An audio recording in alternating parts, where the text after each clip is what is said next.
The dinner party was in full swing, crystal glasses clinking as Seattle's elite mingled in my former mother-in-law's mansion. I shouldn't have been there. Technically, I wasn't even invited. But when your company caters the most exclusive events in the city, you sometimes end up in interesting situations. Olivia, darling. Margaret Wellington's voice cut through the crowd. You simply must try these divine crab cakes. They're from Milano's, of course. Not like that dreadful catering service my ex-daughter-in-law runs. I kept my focus on arranging the dessert display, fighting back a smile. If Margaret only knew that both the dreadful catering service and her precious Milano's were owned by the same person. Me. My name is Sophia Chen, and 3 years ago, I committed the unforgivable sin of divorcing Margaret's precious son, William. Not because of any scandal or drama, but simply because we'd grown apart. I wanted to build something of my own. He wanted a wife who'd be content hosting charity luncheons and looking pretty at board meetings. What the Wellingtons never knew was that I'd been building my empire long before the divorce. The catering company was just the visible part, my testing ground for new recipes and concepts. Behind the scenes, I'd been quietly acquiring and transforming struggling restaurants across the city. Milano's had been my first major acquisition. I kept the name but completely revamped the menu and operations, turning a failing Italian restaurant into the hottest chain in the Pacific Northwest. Not that anyone knew I owned it. All the paperwork was under my holding company's name. Sophia, Jenny, my assistant, appeared at my elbow. The kitchen needs you. There's an issue with the soufflés. I nodded, grateful for the excuse to step away from Margaret's voice. In the kitchen, my team worked with practiced efficiency, but I could see the tension in their shoulders. They'd all heard Margaret's comments throughout the night. Listen up, I said, gathering them around. I know this isn't easy, but remember, we're not just here to serve food. We're here to prove a point. Maria, my head chef, raised an eyebrow. Are you finally going to tell her? Not yet. I adjusted my chef's coat, but soon, very soon. The truth was, I'd been planning this moment for months. Margaret's campaign to blacklist my catering company from Seattle's social circle had actually done me a favor. It had pushed me to expand faster, think bigger. While she was busy badmouthing my little business, I'd been building a restaurant empire worth over $50 million. My phone buzzed. A text from William. Saw you in the kitchen. We should talk. I ignored it. William had been trying to talk ever since he found out I'd bought his favorite steakhouse last month. Not that he knew I owned it. He just wanted to complain about the menu changes. Mrs. Wellington is asking for more of the Milano's signature sauce, Jenny reported, returning from the dining room. She's telling everyone it's a secret family recipe that no other restaurant could possibly replicate. I had to bite my lip to keep from laughing. That sauce was my grandmother's recipe, the same one Margaret had once called too ethnic for her dinner parties. Through the kitchen doors, I could hear her holding court. Really, it's about standards. Some people, she shot a pointed look toward the kitchen, simply don't understand the level of excellence required in our circle. That's why I only trust Milano's for my important events. I checked my watch. In exactly 2 weeks, Margaret would be hosting the annual Wellington Family Foundation Gala, the biggest social event of the season. She'd been bragging about having Milano's cater it for months. What she didn't know was that I had a surprise planned for that night. One that would finally show her exactly who she'd been underestimating all these years. Sophia, Jenny appeared again. The lawyer called. Everything's set for next week's board meeting. I nodded. The pieces were falling into place. Perfect. And the documents I asked for? All here. She handed me a thick folder. Are you sure about this timing? Absolutely. I started reviewing the papers. Margaret Wellington has spent 3 years trying to destroy my reputation in this city. It's time she learned who really runs things around here. The week before the Wellington Gala was a blur of meetings and preparations. I sat in my downtown office, reviewing the final documents for what I was about to do. The view of Puget Sound stretched out before me, gray waves matching my contemplative mood. The board meeting for Milano's is confirmed for tomorrow, Jenny said, setting a coffee on my desk. Margaret Wellington still thinks it's just a routine quarterly review. I smiled, picking up the latest financial reports. Under my ownership, Milano's had grown from 3 struggling locations to 15 thriving restaurants across the Pacific Northwest. And now I was about to merge it with my other holdings, creating one of the largest restaurant groups in the region. My phone buzzed. William again. Mother's frantic about the gala menu. She says no one at Milano's is returning her calls. What's going on, Sophia? I ignored it, just like I'd ignored his last dozen messages. Let him worry. The intercom buzzed. Ms. Chen, your 2 o'clock is here. The Milano's executive team. Send them in. 6 people filed into my office, all looking nervous. They'd been running Milano's day-to-day operations while I remained the silent owner. Only they knew who really signed their paychecks. As you know, I began tomorrow's board meeting will announce some significant changes. I want to make sure we're all clear on how this will play out. I laid out the plan, watching their faces as they realized what was about to happen. The merger would make headlines, especially given who would be affected. Mrs. Wellington, my CFO, said carefully, she'll be there tomorrow? Oh yes. I leaned back in my chair. As a special guest. After all, she's our most vocal supporter. Later that evening, as I was leaving the office, I ran into exactly the person I'd been avoiding. William stood by the elevator, his expensive suit a reminder of the life I'd left behind. Sophia, he said, stepping forward. We need to talk. About what, William? How your mother's been trying to destroy my business, or about how you've done nothing to stop her? He had the grace to look uncomfortable. Look, you know how mother gets. But these changes at Milano's, they're causing her real distress. She's planned this gala for months, and it will be perfectly catered, I assured him. Just maybe not quite the way she expects. His eyes narrowed. What are you planning? You'll find out tomorrow, along with everyone else. The next morning, I dressed carefully in my power suit, Chanel, black, impeccable. Margaret wasn't the only one who knew how to make an impression. The Milano's boardroom was filled by the time I arrived. Margaret sat near the front, radiating self-importance. She'd been invited as a valued customer to provide feedback on recent changes. She didn't even look at me as I walked in. The chairman stood to begin the meeting. Before we discuss regular business, we have a special announcement. Over the past 3 years, Milano's has undergone significant transformation under new ownership. Today, we're announcing a merger that will create the largest restaurant group in the Pacific Northwest. Margaret perked up, probably already planning how to brag about her connection to such a prestigious company. I'd like to introduce the owner who has guided this transformation, Ms. Sophia Chen. The silence was absolute as I walked to the podium. Margaret's face went through a fascinating series of expressions: confusion, disbelief, and finally horror. This is impossible, she sputtered. She runs a catering company. Actually, I smiled. I run several businesses.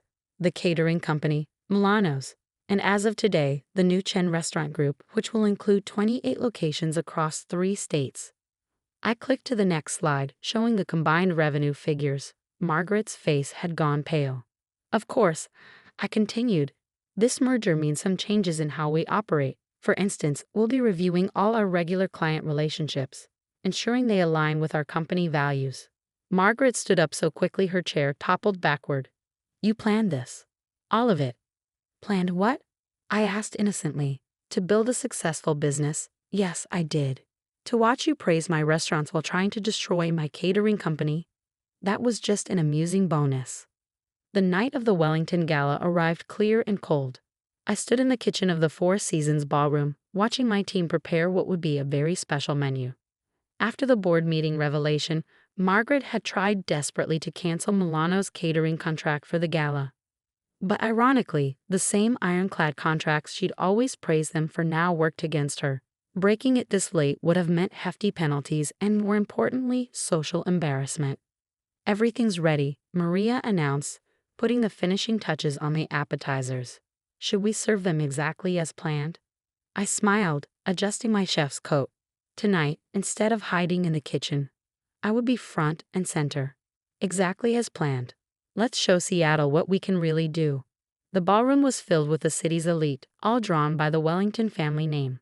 Margaret stood by the entrance, greeting guests with a fixed smile that looked more like a grimace. When she saw me emerge from the kitchen in my pristine chef's coat with Executive Chef, Chen Restaurant Group embroidered in gold, her smile cracked completely. What are you doing? She hissed as I approached. You can't be out here. Actually, I can. It's in the contract. The executive chef personally oversees all premium events. I gestured to the approaching servers. Ah, here come the appetizers. I believe you'll recognize them. The servers presented trays of elegantly plated bites, all signature dishes from Milano's, but with subtle twists that elevated them further. These are Milano's recipes, Margaret protested. You can't. They're my recipes, I corrected her gently. Every dish you've praised at Milano's for the past 3 years. They were all mine. That secret family sauce you love so much? My grandmother's recipe. The color drained from her face as guests began sampling the food, exclaiming over the familiar yet enhanced flavors. Oh, Margaret, one of her society friends called out. These are even better than usual. Did Milano's get a new chef? Before Margaret could respond, I stepped forward. Actually, I'm the chef who's been developing Milano's menu for the past 3 years. Sophia Chen, executive chef and CEO of the Chen Restaurant Group. The woman's eyes widened with recognition. Chen, weren't you? William's wife. Yes. Now I'm just the owner of his favorite restaurants. I turned to Margaret. Would you like me to explain how that spicy crab sauce is made? It's a family recipe after all, just not your family. She opened her mouth to respond but was interrupted by William's arrival. He looked between us, taking in the situation. Sophia, he said carefully, could we talk privately? I considered refusing, but curiosity won out. We stepped into a quiet corner of the ballroom. You've made your point, he said. You've humiliated Mother thoroughly. What more do you want? I laughed softly. You still don't get it, do you? This isn't about humiliation. It's about truth. For 3 years, your mother has tried to destroy my reputation, all while unknowingly praising my work. I'm just finally taking credit for what's mine. The merger announcement has already affected our family's standing. Your family's standing? I interrupted. What about my livelihood? The contracts your mother cost me? The lies she spread? He had the grace to look ashamed. I should have stopped her. Yes, you should have. But you didn't, and now here we are. I gestured to the room where guests were enthusiastically enjoying my food. I've built something remarkable, William, with or without the Wellington name. The evening continued, a masterclass in elegant revenge. Each course revealed another Milano's favorite, each presentation more spectacular than the last. Margaret was forced to watch as guest after guest praised the chef she'd spent years denigrating. The final blow came during dessert, as my team served my signature tiramisu, the same one Margaret had once declared the height of culinary sophistication. I clinked my glass for attention. I want to thank the Wellington Family Foundation for this opportunity, I announced to the room. In honor of tonight's event, the Chen Restaurant Group will be donating all proceeds from this evening to culinary education scholarships for underprivileged youth. The applause was thunderous. Margaret looked like she swallowed something sour. After all, what could be worse than her nemesis receiving a standing ovation at her own gala? Later that night, as the last guest departed, I found William waiting by the kitchen. You know, he said quietly, I always wondered why you chose restaurants over our life together. It wasn't about the restaurants, William. It was about being seen for who I am, not just who I married. I started to walk past him, then paused. Your mother's sauce that you love so much, it's on the menu at my new bistro downtown. Feel free to stop by, if you can handle knowing who really makes it. 6 months later, the Chen Restaurant Group had become the talk of the Pacific Northwest culinary scene. Margaret had quietly stepped back from her social obligations, citing health concerns. My catering company was now the most sought-after service in Seattle. And William? He became a regular at my new bistro, always ordering the sauce he grew up loving. Sometimes the best revenge isn't about destroying your enemies. It's about forcing them to face the truth they've been denying all along. As for me, I finally had everything I'd worked for. Success, respect, and the satisfaction of knowing that every time Margaret Wellington craved her favorite restaurant's food, she'd have to swallow her pride along with it. Sometimes the sweetest victory isn't in the revenge itself. It's in the quiet moments afterward, when your enemies realize they've been wrong about you all along. The first thing I noticed when I walked into my daughter Emily's room was the silence. No music playing, no typing at her desk, none of the usual sounds of a busy 17-year-old preparing college applications. Just silence and the sight of my daughter curled up on her bed, shoulders shaking with quiet sobs. Emily? I said softly, my heart dropping. What happened? She looked up at me, her face streaked with tears, clutching a letter in her trembling hands. They rejected me, she managed between sobs. Stanford said. They said they had to rescind my early acceptance due to academic dishonesty.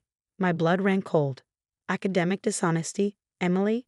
The girl who had spent the last 4 years maintaining a perfect GPA while juggling varsity swimming, student government, and countless volunteer hours?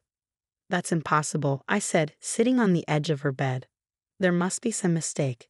Emily handed me the letter, her hands shaking. Someone reported that I cheated on my AP chemistry finals. They said they had proof. As I scanned the formal language of the rejection letter, my mind was already racing. Emily had been dreaming of Stanford since she was 12. Her room was decorated in cardinal red and white, Stanford pennants hanging on every wall. She had earned this, really earned it, and now someone was trying to take it away from her. Who would do this? I wondered aloud, but even as the words left my mouth, I knew. The slight smile I'd seen on Grace's face at breakfast this morning suddenly made horrible sense. Grace, my stepdaughter. The girl who had made it her mission to compete with Emily ever since her father and I married 3 years ago. My name is Catherine Mitchell, and at that moment, watching my daughter's dreams crumble because of what I strongly suspected was her stepsister's jealousy, I felt something inside me shift. The careful peace I maintained in our blended family, always trying to keep everyone happy, suddenly seemed less important than justice. Mom? Emily's voice was small, younger somehow. What am I going to do? It was everything. I pulled her close, letting her cry into my shoulder while my mind worked furiously. We're going to fight this, I said firmly. Whatever it takes. What Emily didn't know, what no one in our family really knew, was that before I became Catherine Mitchell, devoted wife and mother, I had been Catherine Reynolds, investigative journalist. I had spent 15 years uncovering truths that people tried to hide, following paper trails and exposing lies. I had stepped away from that life when I married David, choosing instead to focus on our blended family. But those skills, they never really go away. I need you to tell me exactly what happened, I said, pulling back to look at Emily. Every detail. Through her tears, Emily explained. The accusation claimed she had cheated on her AP chemistry final last semester, the same class where she had finally pulled ahead of Grace in rankings. Apparently, someone had provided the school with evidence that Emily had accessed test materials beforehand. But I didn't, she insisted, fresh tears spilling. I studied for weeks. I did. I did know. I had watched her spend countless nights at her desk, chemical equations spread around her like a complicated puzzle. Emily had earned her A+ honestly, the same A+ that had pushed her class ranking just above Grace's. Grace got her Stanford rejection last week, Emily said quietly, realization dawning in her eyes.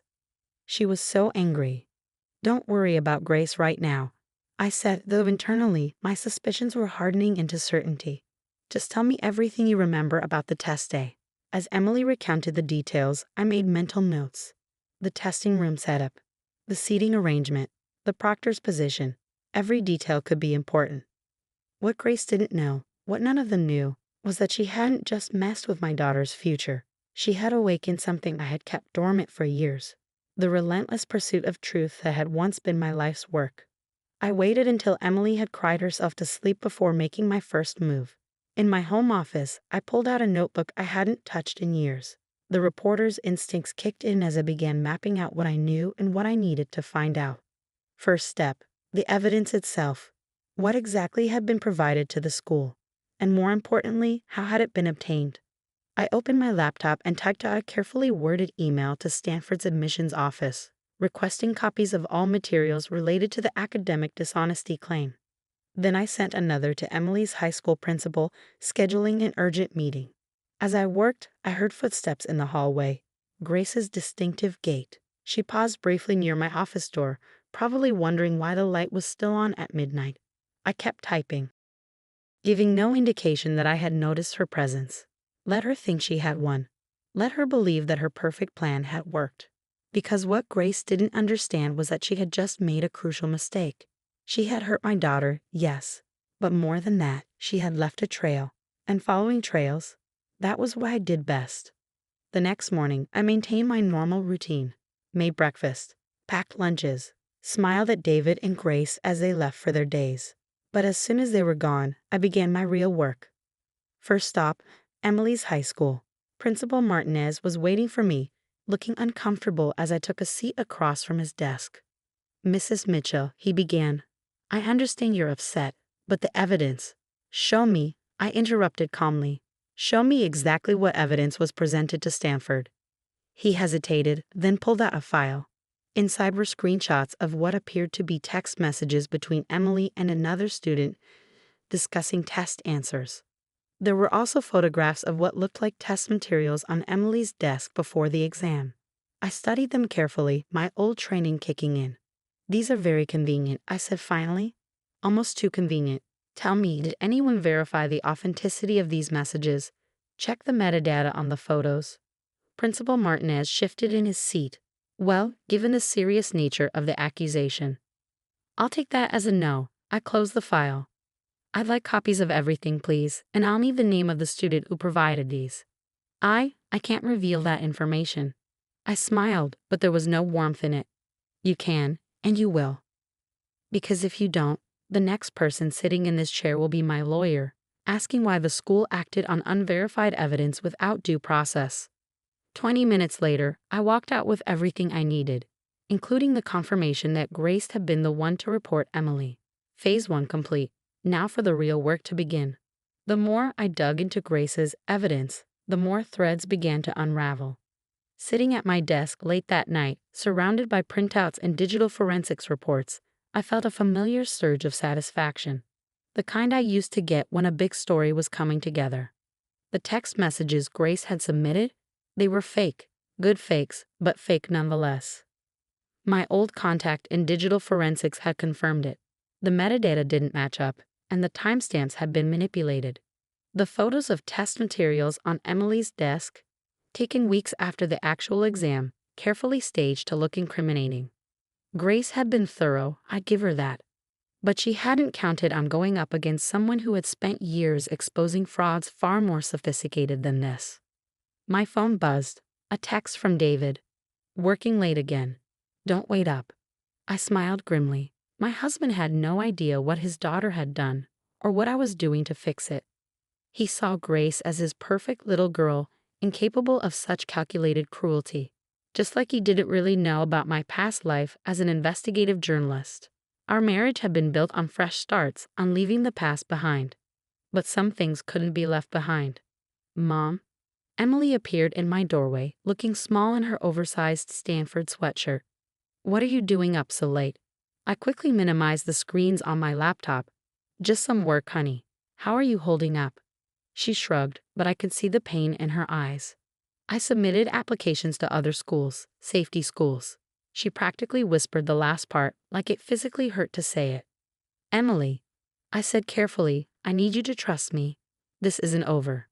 She looked at me skeptically. "Mom, Stanford already made their decision. Grace won." "Did she?" I pulled out a folder. "Come here. I want to show you something." I laid out the evidence of Grace's deception. The forensics report, the timeline inconsistencies, everything I had gathered over the past week. Emily's eyes widened as she took it all in. She really did this? Her voice trembled. "But why? Why would she go to all this trouble?"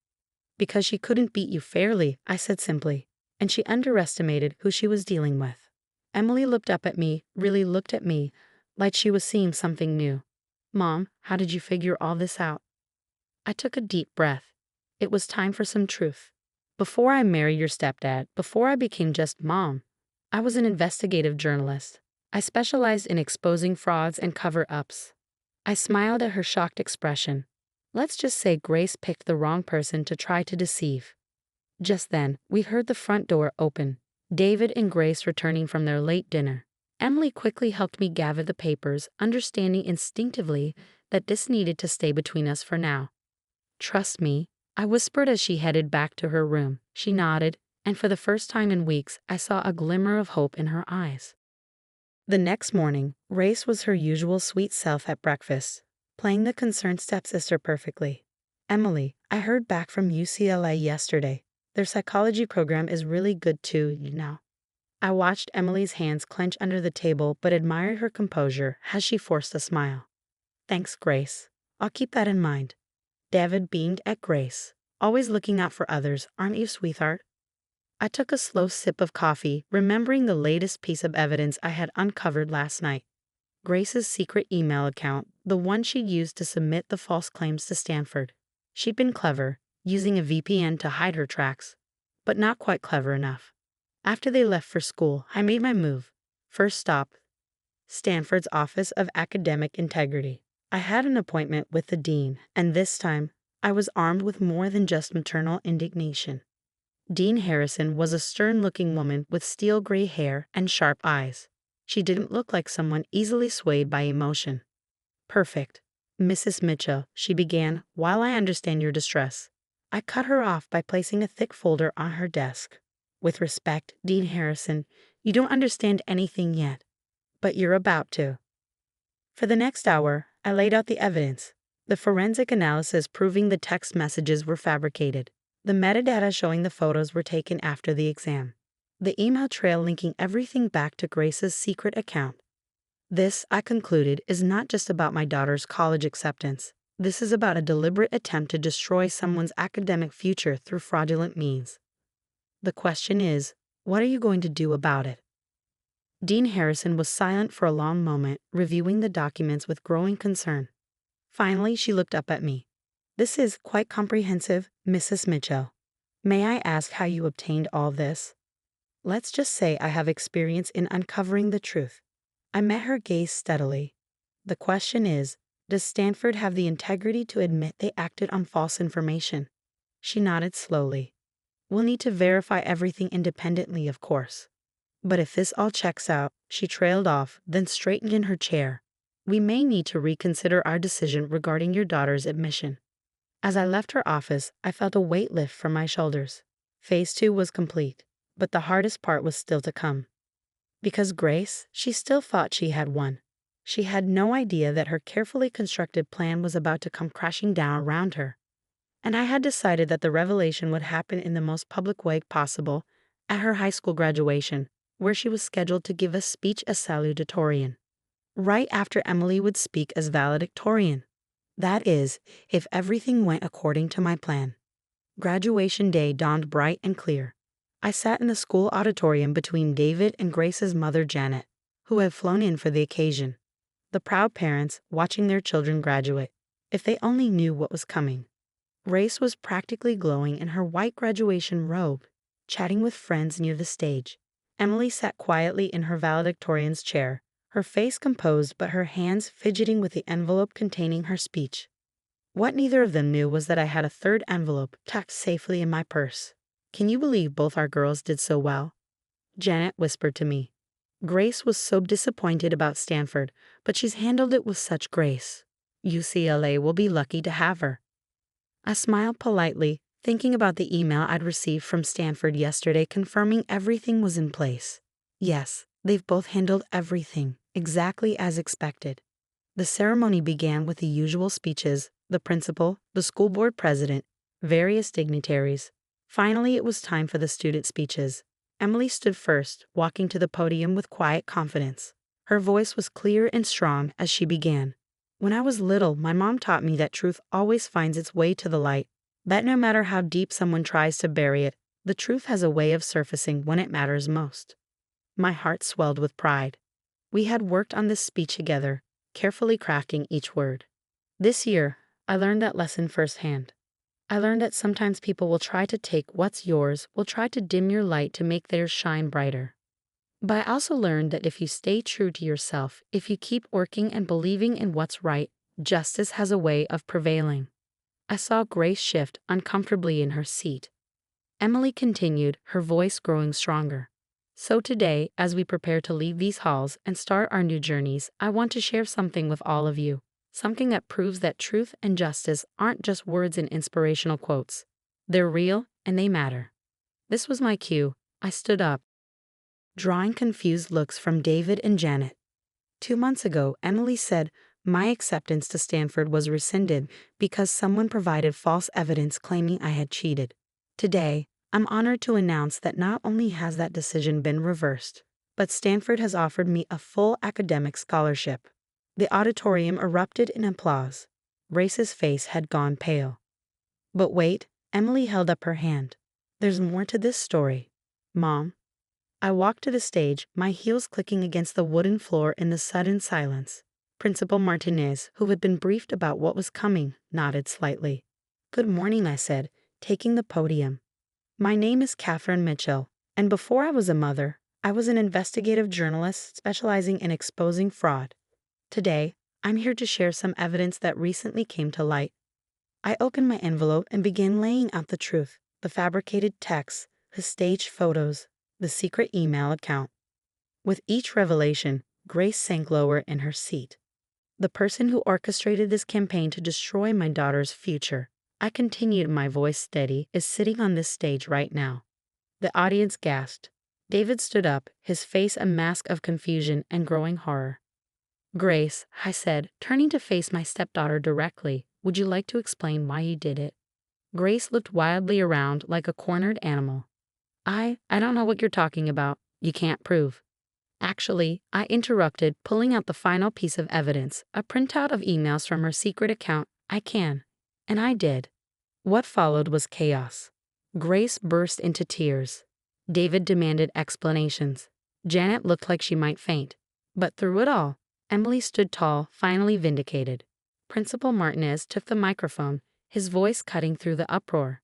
In light of this evidence, which has been thoroughly verified, the school board has made some adjustments to today's proceedings. Grace Mitchell, please step down from the stage.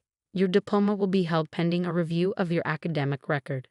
As Grace fled the stage, I returned to my seat. David turned to me, his face a mix of anger and betrayal. Why did he tell me? Would you have believed me? I asked quietly. Or would you have defended her, like you always do? He had no answer for that. The ceremony continued, though in a somewhat subdued fashion. Emily gave the rest of her speech, speaking about integrity and second chances. She was gracious, never mentioning Grace by name again. Afterward, as we stood in the parking lot taking pictures, Stanford's formal reinstatement letter safely tucked in Emily's graduation cap, David approached me. I don't know what to say, he began. I had no idea Grace could do something like this. I know, I said simply. That's part of the problem. He nodded slowly. What happens now? Now we deal with the consequences. All of us. I looked at him steadily. Grace needs help, David. Real help. Not excuses or protection. Later that night, as Emily and I sat in our backyard looking at the stars, she asked me the question I'd been expecting. Mom, did you have to do it so publicly? Expose Grace like that? I thought carefully before answering. Sometimes, sweetheart, justice needs witnesses. What Grace did wasn't just about hurting you. It was about making everyone believe a lie. The truth needed the same audience. She nodded, understanding. Will things ever be the same with David? No, I said honestly. But maybe that's not a bad thing. Sometimes relationships need to be rebuilt on truth instead of comfortable lies. 3 months later, Emily moved into her dorm at Stanford. Her room was exactly as she dreamed it would be, decorated in cardinal red and white.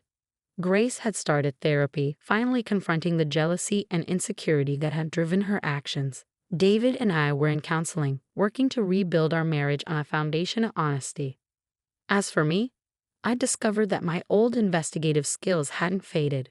They'd just been waiting for the right moment to resurface. I'd started taking on some freelance work, exposing truths that needed to be told. Sometimes the biggest stories aren't about international conspiracies or corporate fraud. Sometimes they're about the quiet battles fought in suburban homes where truth and justice matter just as much as they do anywhere else. And sometimes the most important investigations are the ones that protect not just the truth, but the people we love most.